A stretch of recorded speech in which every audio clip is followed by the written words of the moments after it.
Thanks for tuning in. I'm Scott Walter. And I'm Michael Watson. In this episode, teachers' unions hold red state taxpayers hostage as the media gloats.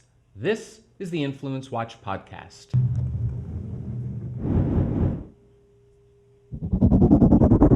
In Oklahoma, teachers' unions have staged a strike demanding tax hikes on state taxpayers to increase education funding and teacher pay and benefits. The state passed a package of tax increases and a pay increase earlier this legislative session, but the teachers' union has canceled classes and stormed the state capitol, demanding even more. This militancy in Oklahoma follows on the heels of a 9-day strike by teachers' unions in West Virginia. That was the first statewide teacher strike in America since 1990. Teachers' unions' hostage-taking has paid off. Not only did the state government give teachers a raise, but they gave up on expanding charter schools and reforming work rules too. Now, teachers' union in Arizona and Kentucky are threatening militancy of their own, putting the pressure on parents and taxpayers. Mike, what's going on here? Right, a lot of states have rules in their public employee law that stipulate that government employees cannot strike. The idea, quite sensibly, is that government employees the government has effective monopoly over the provision of government services. Obviously, there are private schools. Some states have charter schools that are not governed by the state collective bargaining agreements. But ultimately, the government has an effective monopoly on the provision of government services like public education. And there's not, if UAW, United Auto Workers, goes on strike at Chrysler, and Chrysler stops making cars for a year, really big strike, would be the biggest in history, right? Then I can buy a Chevy, or I can buy a Honda, or I can buy a Volkswagen. I can't, if the teachers go on strike for 3 months, I cannot move my child's education on that short of notice for that length of time. So you end up with parents have to find short notice childcare or take their leave time off work, and it gets even worse, honestly, because in a lot of these cases, both in Oklahoma and West Virginia, a lot of the local school boards, which we'll get to how teachers' unions control school boards, officially canceled classes on the days that the teachers were striking, which means that a snow day, as if they were a snow day, as if they were an inclement weather day. That means the teachers get paid during the strike. UAW goes on strike against Chrysler. Nobody gets paid. The strikers aren't paid. You want to get paid, you go to work. If the school board cancels classes, and the school board is ostensibly supposed to be management, cancels classes because the union basically controls their election, then there is no pressure on the employees, on the teachers to go back to work. That's right. So mom and dad have a kid at home, maybe have to take time off their own work, get in trouble, in danger of losing their job, certainly losing cash. Losing productivity, losing income. The state, the state economy is thrown into a jumble as people have to take time off work.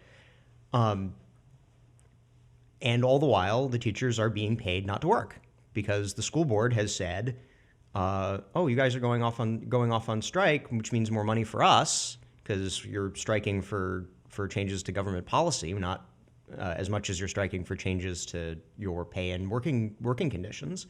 Okay, we'll cancel classes. It's a snow day.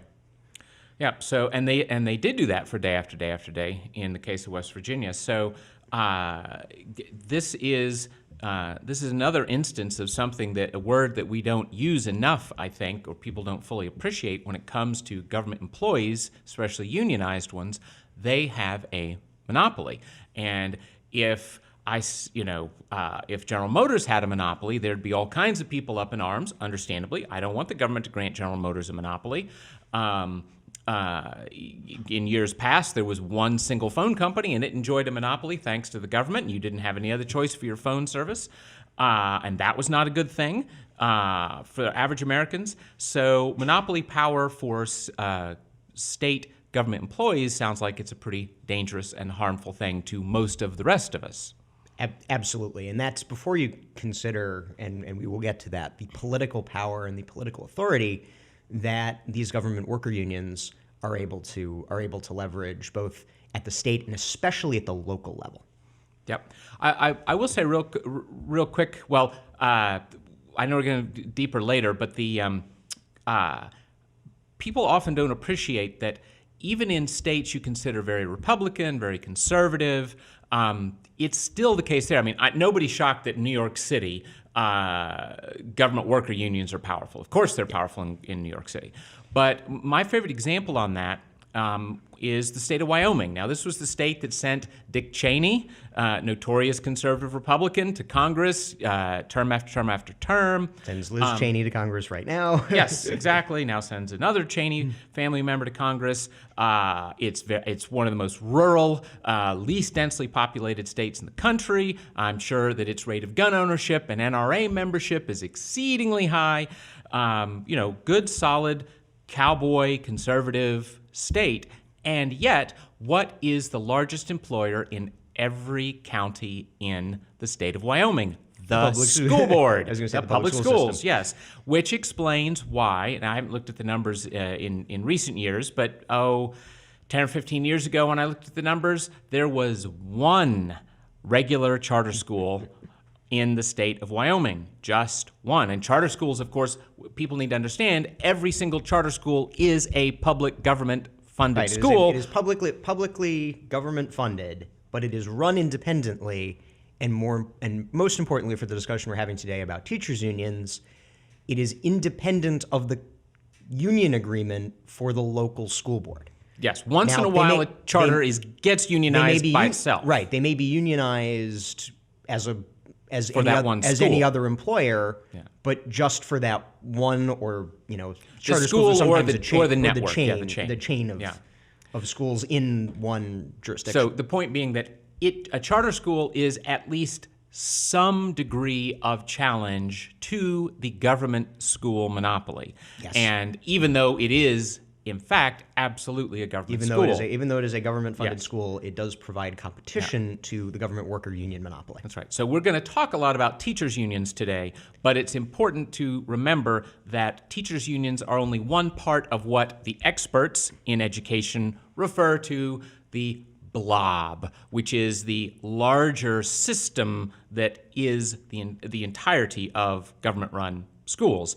And those school boards are part of that, and those school boards, as we've already been implying, can be rather more friendly. Wholly owned subsidiaries of the local teachers union. Yes. So, and even in a very very red state like Wyoming. Even in very conservative and very Republican places. Because they don't, it's understandable. Anybody who runs a business would love to be a monopoly. I'd love to have, which just means I have no competition. I run a think tank. I wish if my think tank were the only think tank in the world, boy, that would improve fundraising tomorrow. So, well, let's go back to our story for today. These militant teacher strikes. The first one was in West Virginia. What can you tell us about that? So, in West Virginia, the West Virginia Education Association, which is a subsidiary of the NEA, which is the largest teachers union in the country, and the American Federation of Teachers West Virginia, which is a subsidiary of the American Federation of Teachers, which is the second largest teachers union in the country, staged what was originally going to be a 2-day walkout. Officially, public and government worker strikes are illegal in West Virginia. No enforcement of that law was taken, so far as I have been able to determine. It would be basically the tricky thing, of course, is it would be rather hard to fire all the teachers in a state. Right, and everybody knows that. Mike Antonucci, who's one of the better watchdogs of teachers unions, writes educationintelligenceagency.org. I think it's EIAonline.org is his EIAonline.org. Yep. Education Intelligence Agency, EIA. He basically, even though he's a staunch critic and a staunch watchdog of teachers unions, says that laws that prohibit public employee strikes are not a good idea because everybody knows they're not going to be enforced.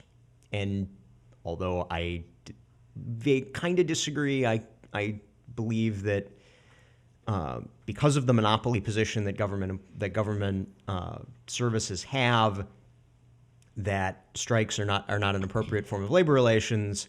As a practical matter, Antonucci has a point. Yes.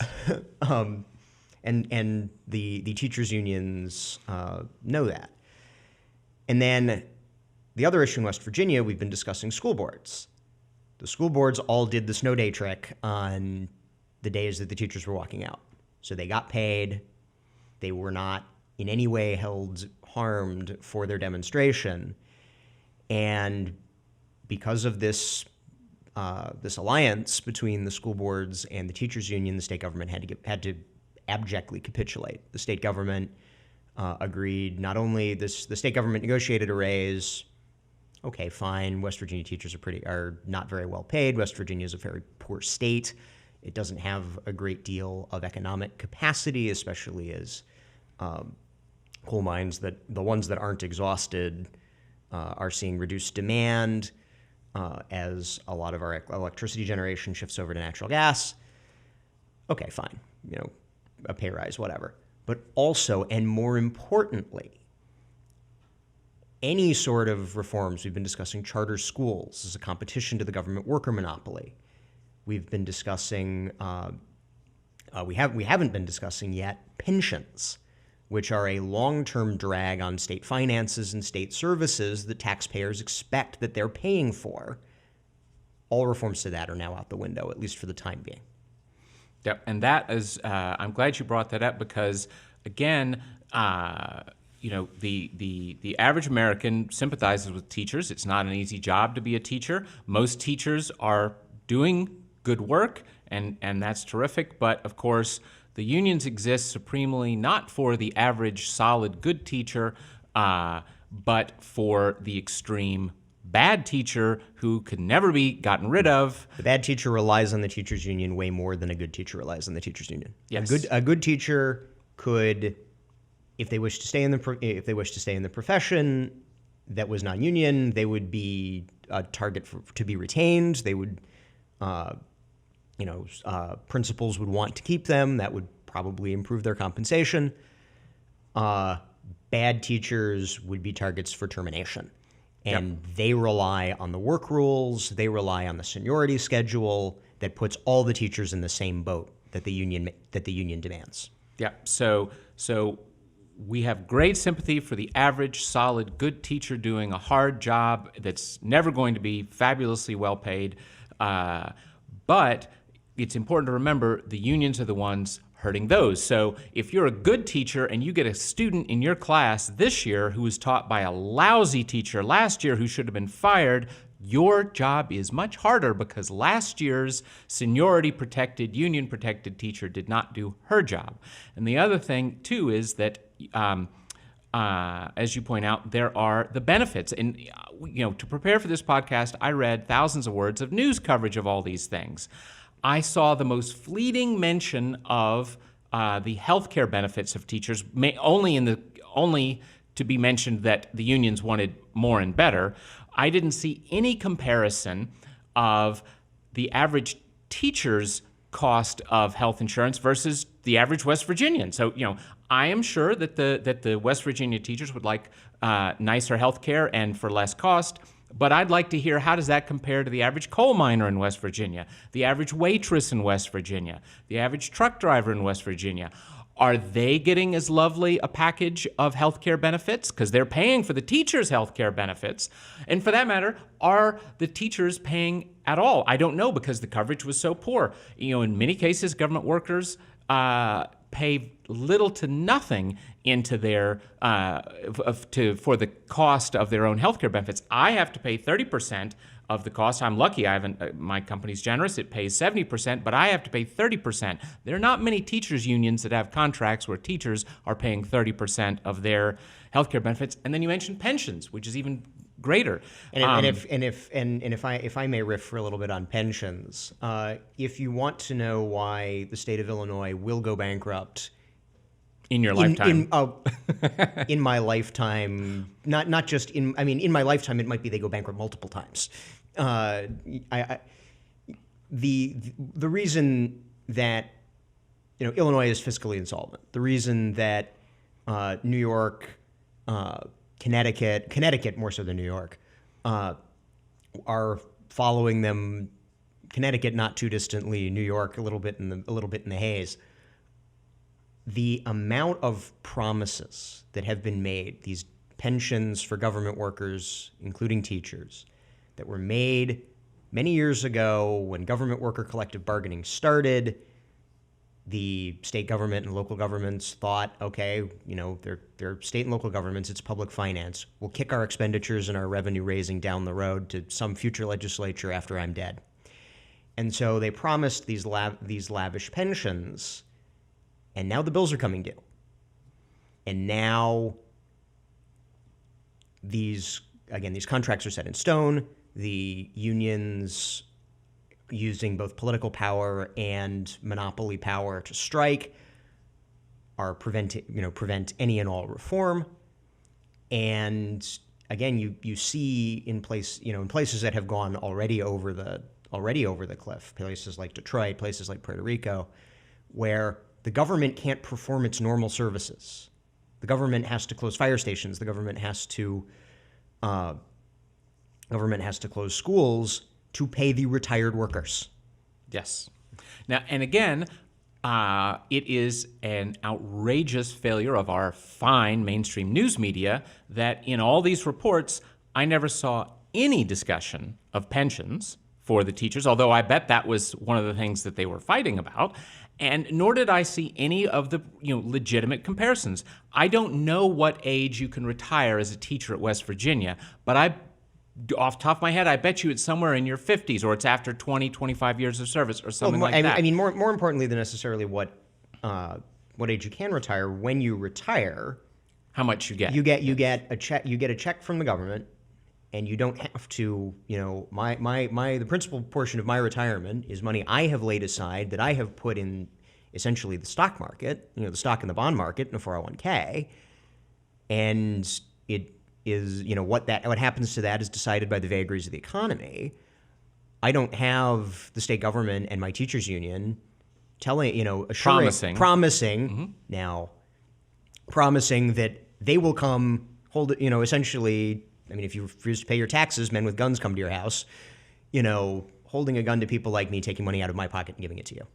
Yes. So again, let's, before we get feel too sorry for the teachers in West Virginia, let's find out about the truck drivers, the waitresses, the coal miners, and what kind of pensions they've got, since they're paying for both their pensions and the teachers' pensions. And again, too, as you point out, you contribute to your pension. Your company, I believe, contributes as well, but you and your company are both contributing. Do the teachers contribute to their pensions? And if so, how much? Exactly. Well, so that's West Virginia. There are other states where this is brewing as well. So this week, the focal point has been Oklahoma. They walked out Monday morning, again with the collaboration of a lot of the school boards. They are demanding a $10,000 a year pay hike and $200 million in additional school funding. They are also demanding tax increases. They are not giving the democratic process the opportunity to determine how these funds should be raised, or how they should be allocated. They demand tax. They've been demanding taxes on investment. Remember what I was saying about my pension being in the stock market? Yes. They want to tax that. They want to expand casino gambling, which in Oklahoma is a source of state revenue. And source of problems, if I had to guess, but we can debate that. And so even though the state legislature, to try to avert the strike, offered $6,000 a year on average and a handful of small tax increases, they walked out, again, using that monopoly power. And it's actually gotten to the point where some of the teachers' union officials, again, either they expect to lose school board support or they expect that the state legislature's views will harden. Some of the union officials have said, guys, take a step back. You got a good bit of what you want. And it's the militant activists who have continued what are called wildcat strikes, unauthorized strikes. Unauthorized by the union. Unauthorized by the union, Yep. and not through the formal collective bargaining process. Yep. And then we have Kentucky and Arizona teed up as Right, well. Right. They're looking in Arizona. Apparently, they're demanding 20% increase. Yeah. And again, I would ask, how many persons in Arizona have had 20% salary hikes in their careers? I haven't had many 20% salary hikes. Yeah, and then in Kentucky, the teachers' unions are going to go after them. NPR actually did a survey. NPR, known right-wing hotbed of right-wingness, pulled some numbers and tried to adjust the teacher salary to the cost of living. So you hear, they'll complain, the neighboring state or the, teachers nationwide, it paid so much more than we do. Well, part of that is because it doesn't cost very much to live in Kentucky. And when you look at the states adjusted for their cost of living, Kentucky teachers are the 7th best paid state. Which, again, fair enough for you guys, but that doesn't suggest that you guys are woefully underpaid relative to the cost of bread, relative to the cost of gas, relative to the cost of perhaps most importantly, a place to live. That would militate for labor action. Yep. Speaking of the state comparisons, one of the most interesting things in doing research for the show that I stumbled on was it is absolutely true that some of these states, that there's a big spread among the states in the kind of compensation that teachers get. And there are big arguments about whether the labor laws, how much the labor laws different states have, because they certainly differ as well, how much they make a difference. And this study from Stanford looked as far back as 1959, comparing states. And what it found is that even before there were any collective bargaining laws in any states, you still had the same sort of spread and difference among the states existed. So that, which is probably a function both of politics and affluence. If you were a poor state in 1959, you're probably still a relatively poor state in 2000. With a handful of exceptions. Yeah, you're probably 2018. There'd be a few, but overall, it's the relative ranking of states hasn't changed enormously in their wealth, nor in their politics. Apparently, in their willingness to be taxed heavily and have their state governments spend at a high clip. So, in fact, the distinctions among the states are at this point more than a half century relatively unchanging. Older or older, with again rare exceptions. Georgia's probably gone up because Atlanta's become a hotbed of industry. But but it again, West Virginia, if anything, has been declining as it's using up its mineral resources. Well, and to be fair, as the Obama administration fights its war on coal for 8 years, as the government had gone after it. Yep. Well, I brought up as just now the collective bargaining laws and the other labor laws in the various states. While that might not be the number one factor in the differences among states, it nonetheless is definitely something that comes up a lot in these debates about the teachers. And in episode 13, we talked about, with Mark Mix of the National Right to Work Legal Defense Foundation, we talked about the upcoming Janus decision. It's been argued before the Supreme Court very recently, and it'll probably be decided in June. June is when we expect the decision to come down. But that may not have a massive effect on the actual pay rates for teachers, but it does perhaps have an effect on the militancy of unions. Is that right? Maybe, maybe not. All of the states we have mentioned thus far, West Virginia, Kentucky, Oklahoma, and Arizona, already have a right to work law, which is the debate in the Janus case. A right to work law says that if you don't want to be a member of the union, You may have to, depending on the state law as a government employee, because it's government employees, with the exception of federal employees, are all covered by state law, not a federal law, for labor relations.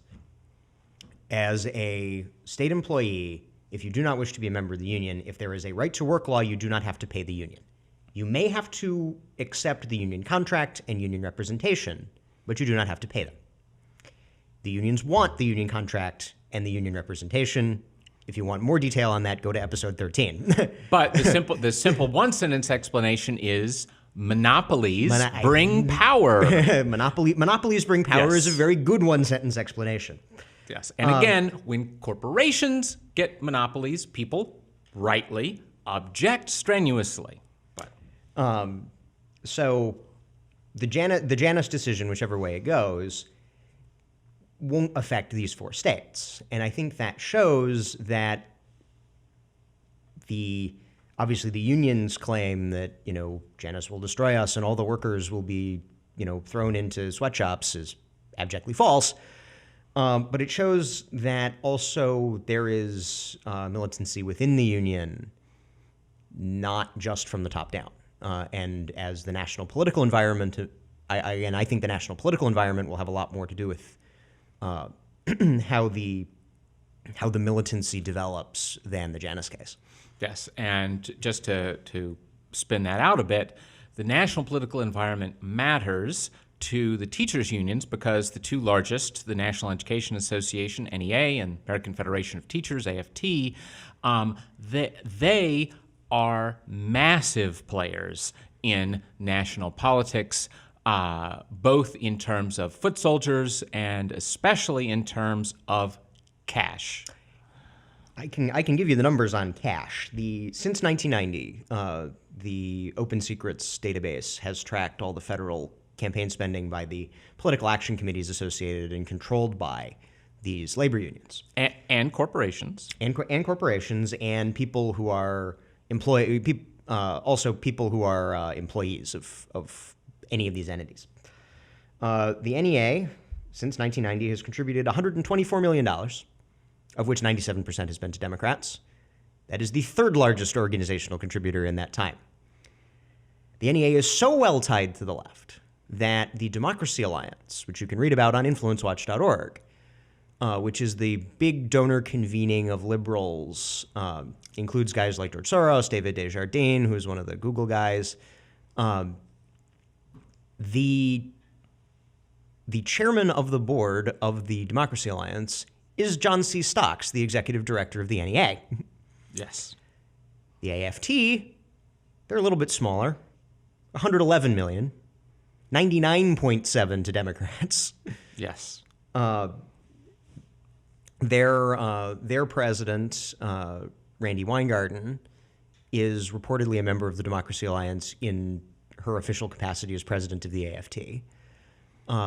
Both of these are very well tied. And then looking at the unions themselves, looking at their dues-funded organizing and political operations and lobbying operations, just in their 2016-2017 fiscal year, so this includes the 2016 election day, but only about half of the year, and then half of the 2017 year, the NEA made $53 million of political and lobbying expenditures, the AFT $40 million in 1 year. Yes. Dwarfing, we should point out, such boogeymen on the right as Charles and David Koch in their certainly in terms of direct political contributions. They dwarf Charles and David Koch. Yes. So and I just want to repeat that NEA, the Open Secrets database, which is a left of center, done by a left of center run by group. a left of center group and a fairly openly left of center group. Yes, the Center for Responsive Politics, but they do a superb job of tracking these things. And when they looked at years and years worth of political giving by organization, so if you personally gave money, your employer was counted would be with counted your gift. Would be counted with my gift. So and they did that across the board, unions, businesses, and the rest.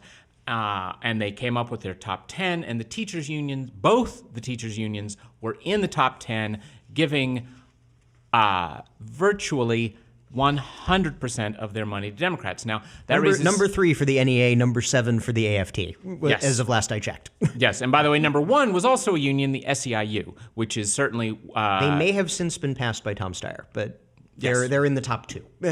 So, so there's 2 things to be said about that. One is that, I want to make, I think it's so important that the teachers unions, one reason that they have political power, among many others that we're talking about, is when the average American hears teachers union, they don't hear that second word, they just hear teachers. And of course, as I said, most teachers are good and are hardworking. And the teachers unions are smart. They, Yes. They cultivate union loyalty among all teachers, not just the ones that depend on them.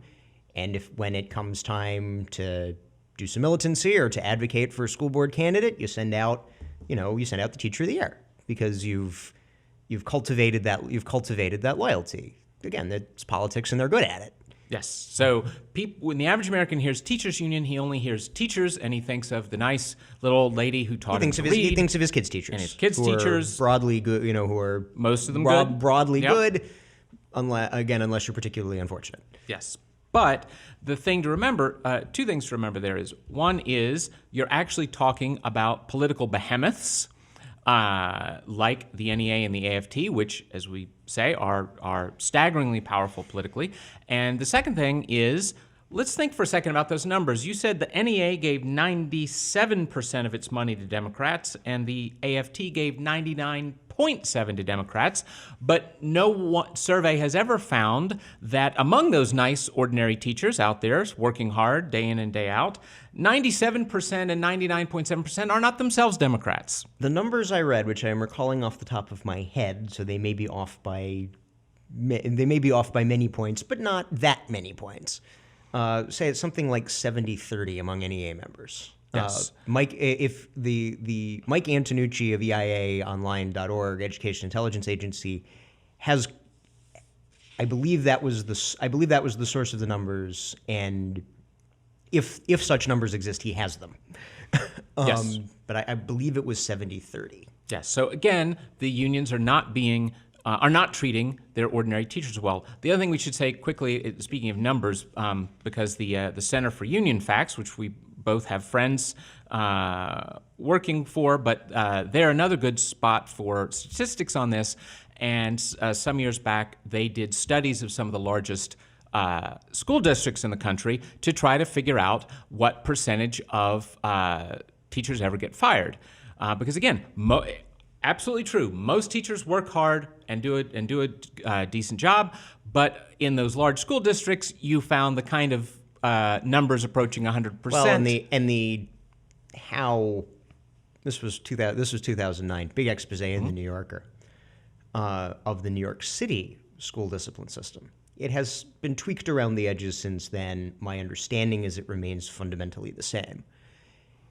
If you are a teacher accused of gross misconduct, like things like coming to work drunk, abuse of your students, your disciplinary process is so long and you have so many appeals that they have to have special, basically, warehouses called the rubber rooms, where these teachers who are under charge have to go to work every day at these and get paid. I was going to get to that. Mm-hmm. Get paid their full salary, to the point where sometimes it's simply easier for the school administration to get them to voluntarily resign, even if that involves paying them severance. Because the collective bargaining agreement is structured in such a way, and the arbitration is structured in such a way, that it takes years and years and years to adjudicate these cases. So, yeah, okay, you're able to get the very worst of the worst out of the classroom, but they're still on the city payroll. Yes. So what I was, as my recollection of the numbers on the firings is that it was 99% plus are rehired year after year. Now, most teachers, great, hardworking. 99% of teachers in New York City, great and hardworking, probably not. So, and again, if you are a good teacher, having lousy teachers around you is not actually making your work environment better. But let's get back though on the we were talking about how the teachers unions are these political behemoths, 800-pound gorillas in the political process, in a way that people like the Kochs or any other right-wing boogeyman you want to pick could only dream of having that much power. The particular states we've been talking about are important if I am a political behemoth, an 800-pound gorilla in American politics, and I'm looking at the chessboard. They're all places where the left can make a play. I mean, you think, Oklahoma's a super Republican state. Well, recent special elections have seen some very Republican districts go Democrat there's a great article in National Review earlier this week on how simply broken Oklahoma's school finance system is and how broken Oklahoma's relationship between its local governments, specifically its large suburban and large urban, Tulsa and Oklahoma City, urban autonomy levels is broken. Apparently, if Tulsa were to pass a school tax for Tulsa schools, it would lose an equivalent amount of money from the state. So there's no local authority when it comes to the big things like taxing and expenditure. They can pass a bond measure to build things, but they can't raise revenue to use to pay teachers that they don't want to go to Texas. Yep. So Oklahoma has seen these surges in Democratic support in these special elections. Kentucky and West Virginia, although they've been Republican at the presidential level for, in Kentucky's case, quite a while, in West Virginia's case, since, I think, 2000. At the state level, they have strong Democratic traditions. West Virginia's governor was a Democrat until earlier this year. Kentucky still has a number of statewide Democrats in public office, in state offices. So it's a place where liberals could claw back some of their losses of the past few years. And Arizona, according to the Committee on States, which is, we mentioned the Democracy Alliance, the big donor convening of liberals. Committee on States is the big donor convening of people who are liberals concerned about state policy matters. We also have a profile on them on InfluenceWatch. Arizona is one of their key growth states. It's been Republican for a very long time, but because of changes in how the parties relate to each other, the Democrats are very optimistic that in the not-too-distant future they can flip it. Well, and demographics in Arizona's case certainly changed. Well, I mean, demographics and then how the Republican Party has related to said demographics, but that's an entirely different issue. So you promised our listeners earlier that you were going to talk about how the unions, taking politics now from off the national stage and down to the most local stage, if you could explain briefly, how is it that the teachers' unions typically are able to capture their supposed employers, which would be the school districts? So in most places, or at least a very large number of places, not me because I live in Washington, D.C., the ultimate governing authority of the school is an elected school board. Because of long heritage things back from people didn't like the Tammany Hall machine, so back in the 1910s they decided that we're going to make municipal offices not non-party.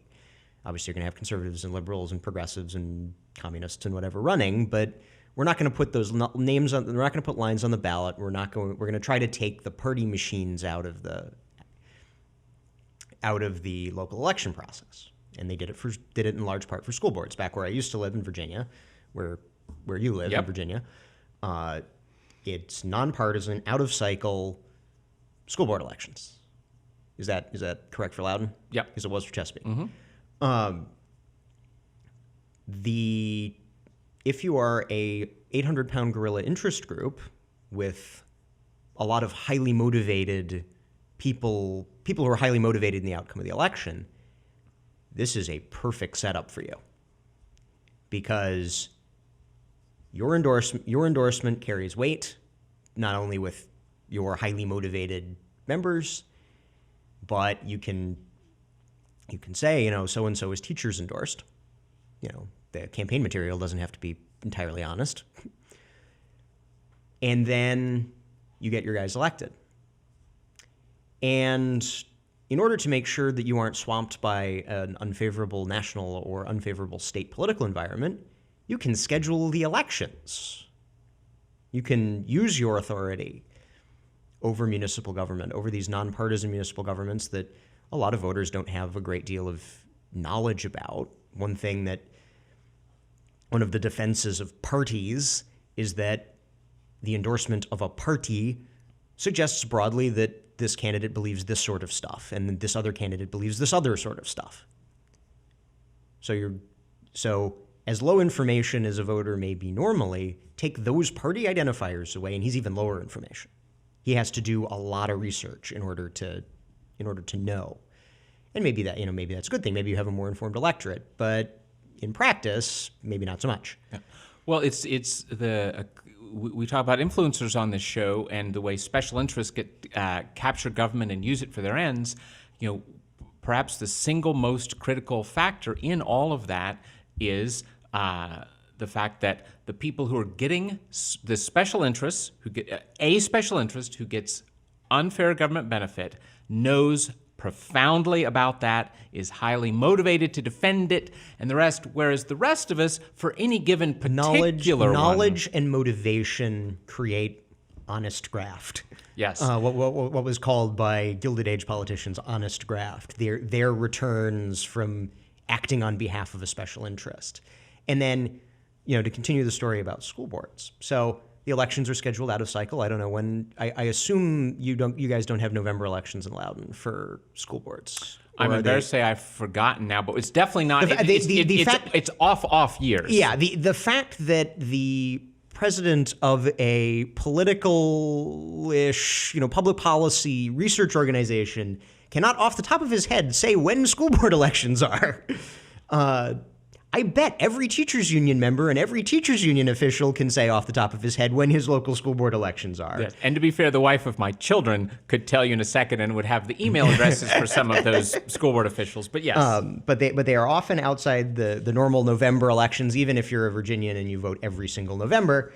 And it's to the point where even 538, which is run by the liberal statistician Nate Silver, did some research on this because, of course, they were very interested in proving that only Republicans engage in so-called voter suppression. Lo and behold, having these off-year elections in these nonpartisan races is associated with proxies for union power. Yes, shocking. Let's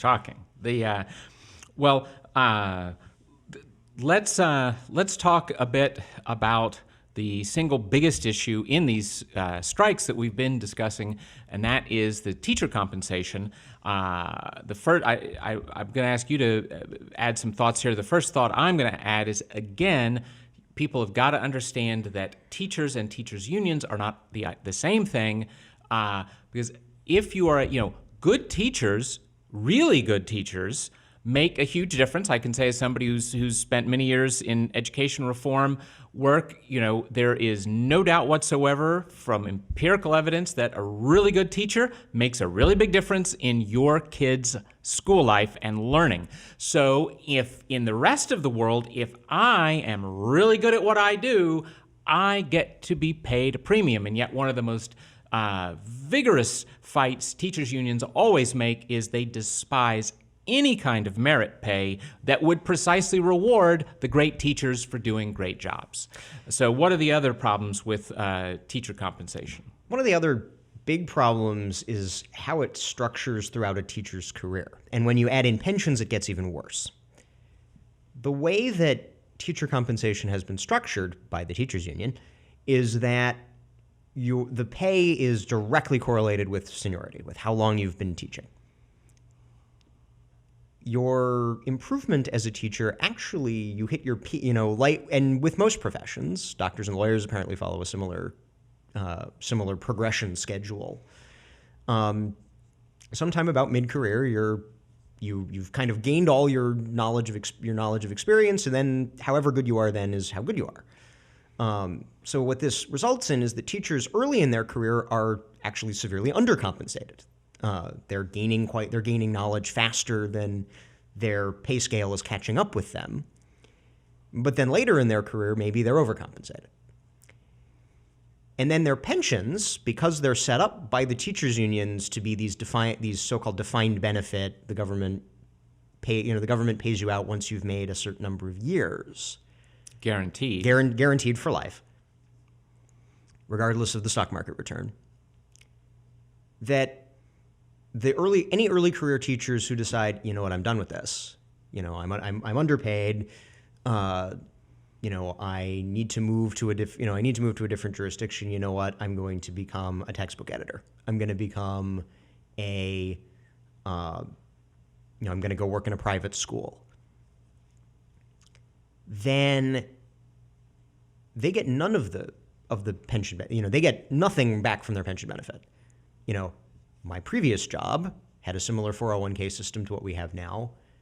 All the contributions I put into my 401k and a small portion of my pension vested, I got to take with me when I came to Capital Research Center. A lot of teacher contracts are structured so you can't do that. And the teachers' unions have fought for that. And unfortunately, because now it seems like the teachers' unions are going to use militancy to force in a sort of hostage video, legislators to make hostage videos saying we care about teachers and let's just write them a check for everything and make no reforms to anything. That these potentially innovative changes that could do better maybe at retaining good teachers in the profession, even if they cost more, they might yield more. Are going to be left by the wayside because it's all going to be driven by the teachers union and by traditional collective bargaining. Yep. Well, thanks for all that good information.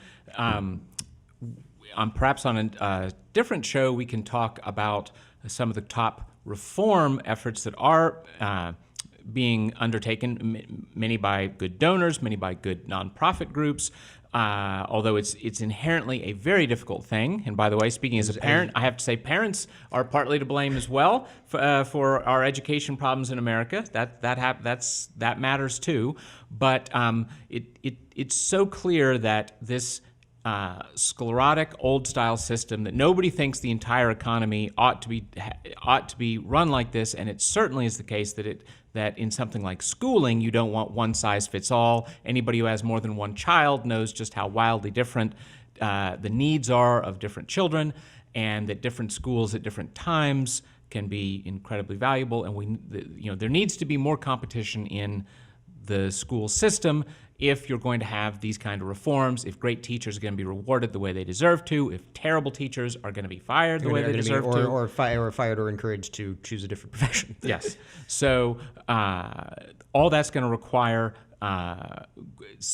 big systematic reforms that unfortunately are not likely to be the outcome of these various strikes that we're seeing now. But so that's our show for this week. If you are listening to this on iTunes or Stitcher, you should know that we broadcast a live video version of the podcast at 10 a.m. on Thursdays on both Facebook Live and YouTube. You can find our pages by searching for Capital Research Center. And if you're watching the video version, we encourage you to subscribe to the audio on your preferred podcast platform, or we're going to send Vinny by your house. See you next week.